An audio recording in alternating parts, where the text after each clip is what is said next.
Vivi Abbott Walker has an unusual relationship with her daughter Sita. She loves her immensely, there's no doubt about it. But this mother's love can come at a price.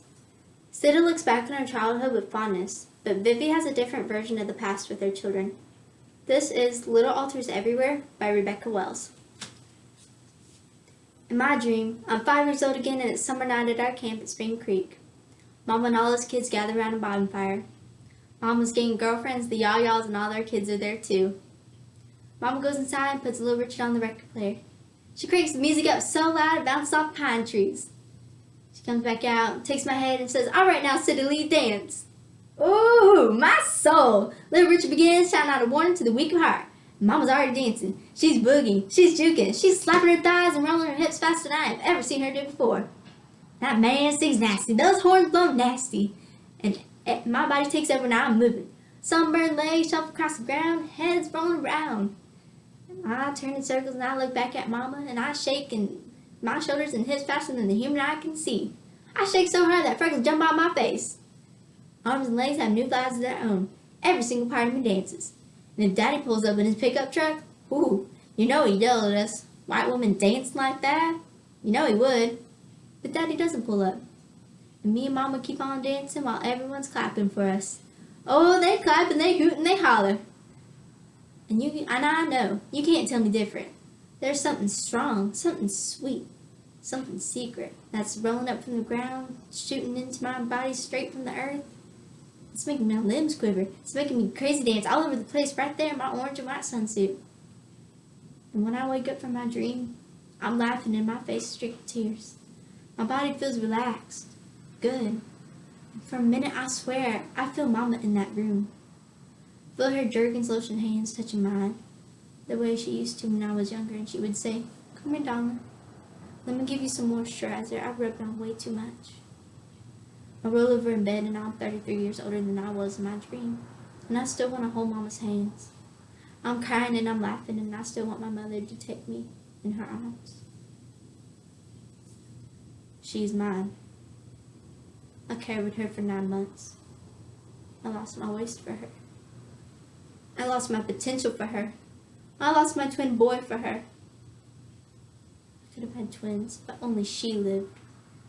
He came out first. He was in my womb. He was born. He stayed a while and then he died. I could see my face in his eyes. He died after 4 days. This is how I was tormented. I laid at the bed in the hospital at St. Cecilia and I cried. I didn't want to see anyone. No one understood. He said it would pass.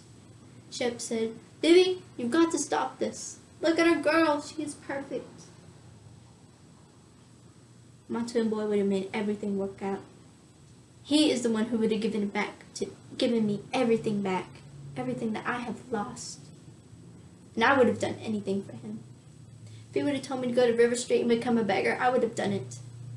If he would have told me anytime, night or day, to come dance with him, I would have carried him in my arms and danced. But Sita is the one who lived.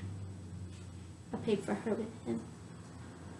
I cursed at God until he came to me and I asked, "Will you comfort me now? Will you take me in your arms and hold me?" But he said, the only reason I wanted children in the first place was to get attention. I was cheated. Children do not bring you attention, they take it all away.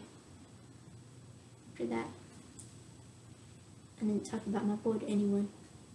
I kept him hidden inside. 2 weeks later, I was at home with Sita when the phone rang. It was an insurance salesman.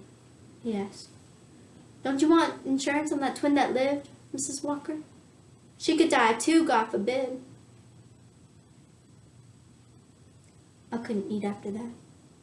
I started my body back down to a size 6, which is where I belonged. I sat on my stomach with gin and quinine water. Then, before even Sita was old enough to turn over by herself, my father ran a Davis circle too fast and got killed. Before he ever looked at me and saw who I am. And I didn't know then that I was already pregnant with little Shep. Part of me spoiled then. Nobody noticed.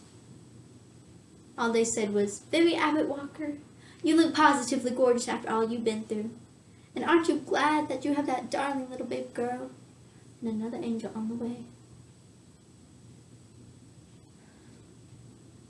4 kids, a house, a husband. Everything gets sucked out of me. Every ounce of my high school golden is gone. Every single iota of my college education is gone.